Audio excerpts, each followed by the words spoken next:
I have decided to show this series of vintage photographs as a background for my writing the play, Tenement Echoes, because indeed Tenement Echoes is a memory play. And these vintage photographs will give you some insight into what these memories were all about. Now, I'm calling it Penthouse Memories because I tell people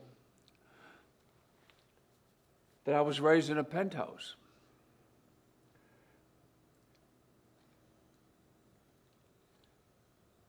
And here is a whole series of penthouses.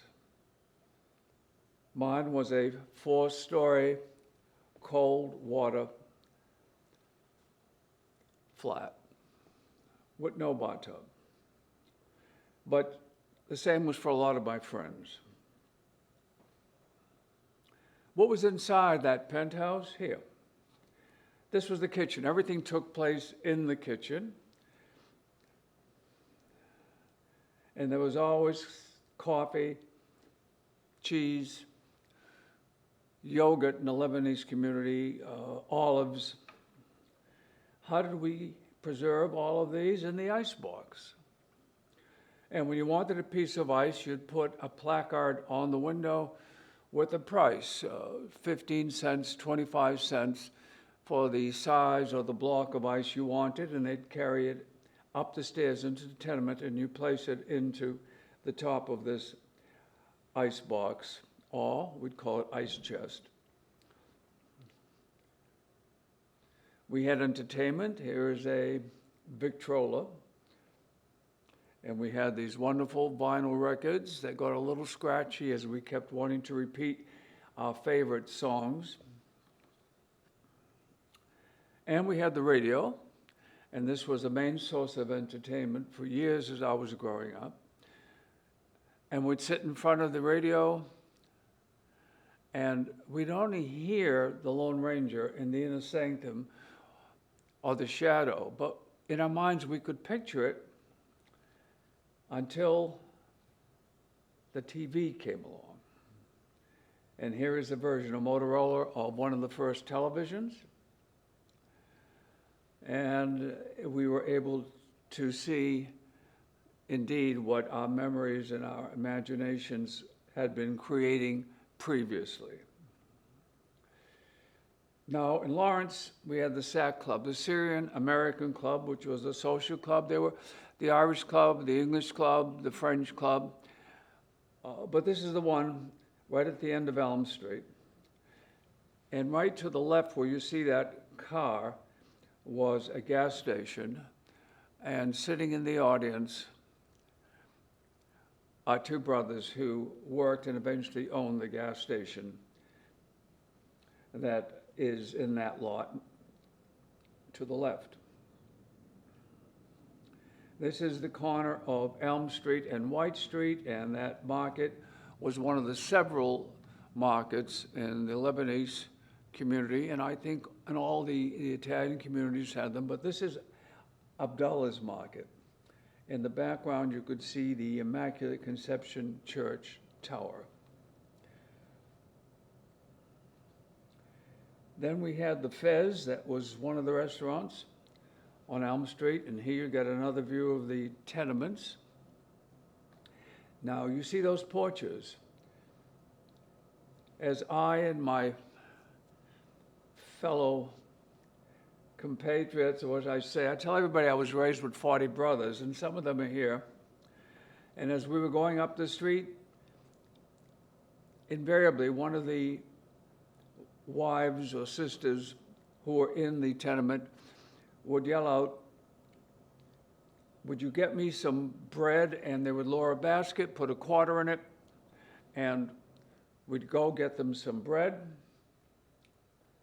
from one of the local bakeries or some groceries, as here you see the Hazard produce, and we'd return it, they'd put it in the basket, and invariably they left a nickel for us to buy some lemonade or a candy bar. Here are some more tenements. This was Elm Street, and very close to this, or maybe this building identically, we have one of the tenants who was living there in the audience tonight. This is Abbas Bakery, one of the bakeries that supplied the bread for each of these tenements, and Lebanese tenements anyway, and also, I believe, the bread for Bishop's Restaurant. As the corner of Lebanon Street, it was originally Pine Street, converted to Lebanon Street and Elm Street, and this is Fournier's Donuts that was there for a while. And if you look further up, you'll see a sign that says Nick Malouf's, and that was one of the first restaurants serving Lebanese cuisine. I don't know if you could read that sign, but that says Doc's Pizza and Meat Pies. That was another supplier of food. And here is one of the typical gas stations, service stations. And at that time, we could buy gasoline for 25 cents a gallon. We'd all pitch in and drive maybe to Salisbury Beach to get a piece of Tripoli pizza. Here's another shot of Elm Street, showing more tenements. People worked in the factories, and it was hard work, but they went every day and they labored. As you can see, it was difficult work, but they weren't complaining. They were just happy to be able to make a living. This is the Amesbury Street School before it was turned into the medical center building of Dr. Canan's. Now, I want to point this out because on the bottom right of this school was my first grade, and we went there until the third grade. Here's the interior of one of the schoolrooms. This one happens to be the Hood School, but it was similar to the way our classrooms were and the kind of attentiveness we were disciplined to perform because of some very strict but very dedicated teachers. And you could see one of them in the background. This is the Tarbox School. And from the Tarbox School, that was up to the 8th grade, here's Lawrence High School. Now, I'm going to go back for a minute to the Amesbury Street School. Why? Because I went from the Amesbury Street School to the Cross Street School, then moved to North Andover, to the Brad Street School, to North Andover High School, on to Boston College, on to Tufts Medical School, on to New York Eye and Ear residency to complete my eye surgical residence. By that time, Dr. Canan had converted this to a medical building, and I come back, and do you know where my first office was? Right there, bottom right, my first grade room. I had a reporter once, he was a cartoonist for the Eagle Tribune, and when I told him that story, he drew a cartoon of a man holding a piece of gauze up to his eye and blood dripping from the eye, and his caption was, "What do you expect from a doctor who never left the first grade?" Okay, here we had our entertainment. We had this whole series of cinemas, and we would go there, 25 cents for a cinema, and we could go to our matinees, and we had several to choose from. Here's the Capitol Theater. Now here's the Warner Theater, and I don't know if you remember or realize, because every time we'd walk into a theater, it was always dark showing a movie, but look how extravagant and how beautiful. This is the interior of the Warner Theater. To be honest with you, until I saw this photograph, I never appreciated the beauty and the workmanship in creating these movie houses. And here was Woolworth's. The thing about Woolworth's is that around Christmas time, I remember being given $5, and I could go buy everybody in the family a gift and still have some change. I remember one year I bought my mother a punch bowl, a beautiful big punch bowl. But when I brought it home and wrapped it, I realized I didn't even know what punch was. But I figured she could put a salad in there or something. But it was big and cheap, so Merry Christmas, Mom. W.T. Grant also afforded that kind of ability to purchase things for a very low price, because no one had much money, of course, and everybody worked very hard for the money they had. Here's Russell's, and one of our audience members bought her wedding dress from Russell's. Tom McCann for shoes. There was a hairstylist from Maroon. Here's the bell shops, and there's Caps. And here is a shop of the interior of Caps. Pretty elegant, beautiful clothes. Sutherland's, also very popular. I think perhaps the first department store we had. The May procession. Religion was very important to all the communities. And the May procession was a highlight. It allowed us to get dressed and to parade and to be applauded. Here you go. Very strict nuns in those days. They had these wooden clappers, if you remember, that would keep you in line. This was the Sacred Heart Church. Its congregation was mostly the French Canadian, and same with St. Anne's. Beautiful interior. St. Anthony's for the Lebanese community. This is the newer St. Anthony's. The old one, further up on Elm Street, I wasn't able to get any photographs from, but here's where I was baptized. A number of people in this audience were baptized. And it's got a very strong congregation even today. This is the St. Francis Lithuanian church. As I said, each ethnic group had its own church in those days. Here's St. Joseph's Melkite Church. We had a St. George's Greek Orthodox also. I don't have a photograph of that. This is an old photograph of St. Mary's Church. And here's the old St. Joseph's Church, the first Melkite church. And again, religion was important in the May procession. Special day, because we really had a chance to dress up and walk the streets and be applauded and being recognized by parents and friends, and there was music. It was a highlight of our lives in those days.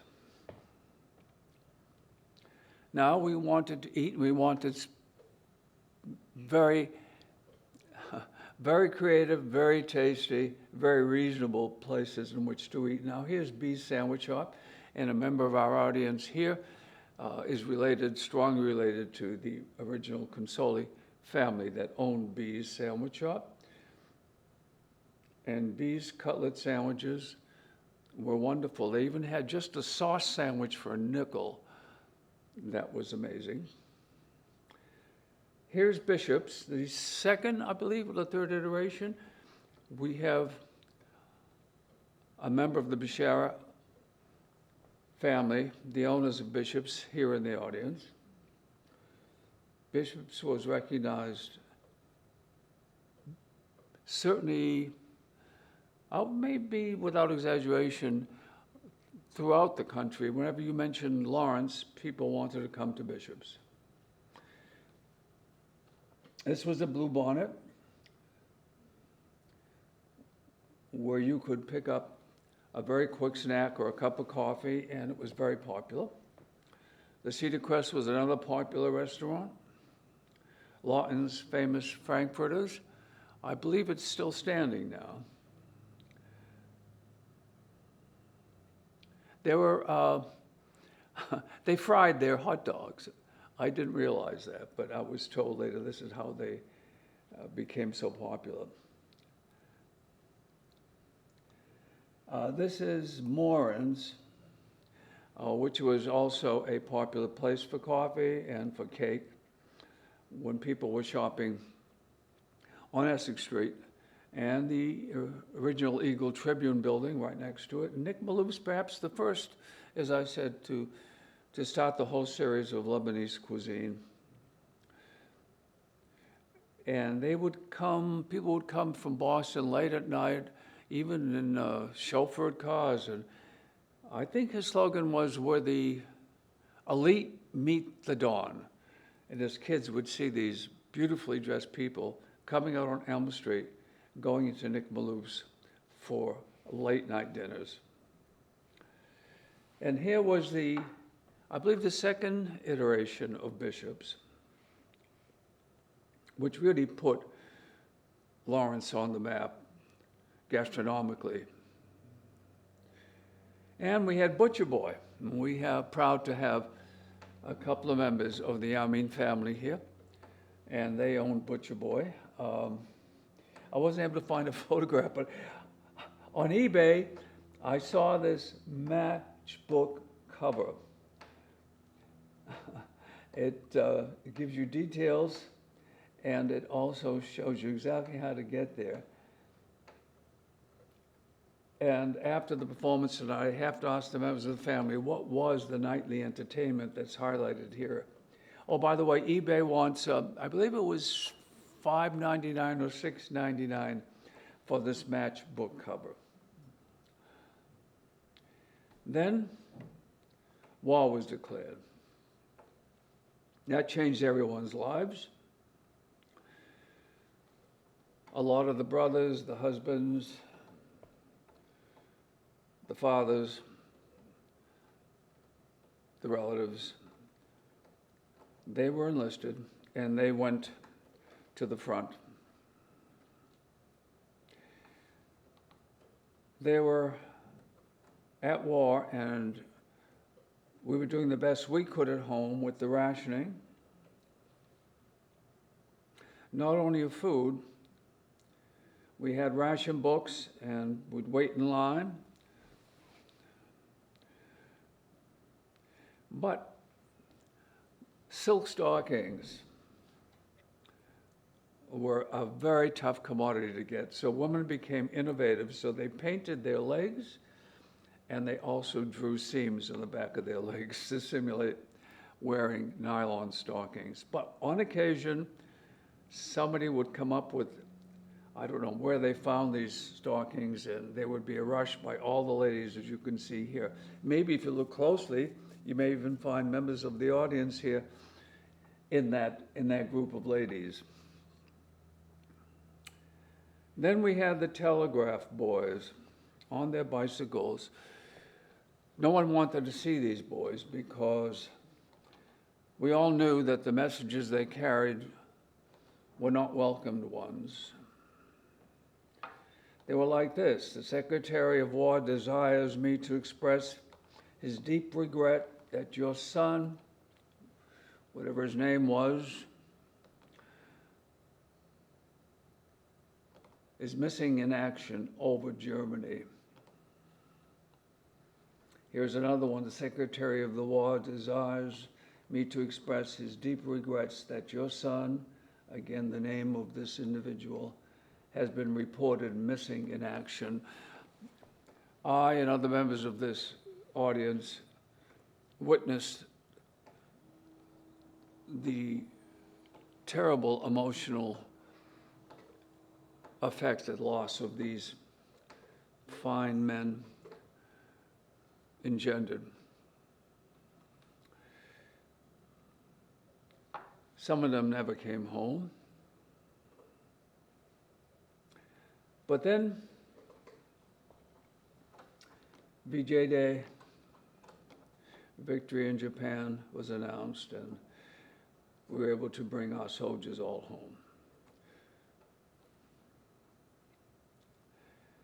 In conclusion, I want to give my special thanks to Amita Kiley, the collections manager and research coordinator at Lawrence History Society, for helping me discover and sort out these photographs so you would have background to the play you're about to see, Tenement Echoes. Thank you.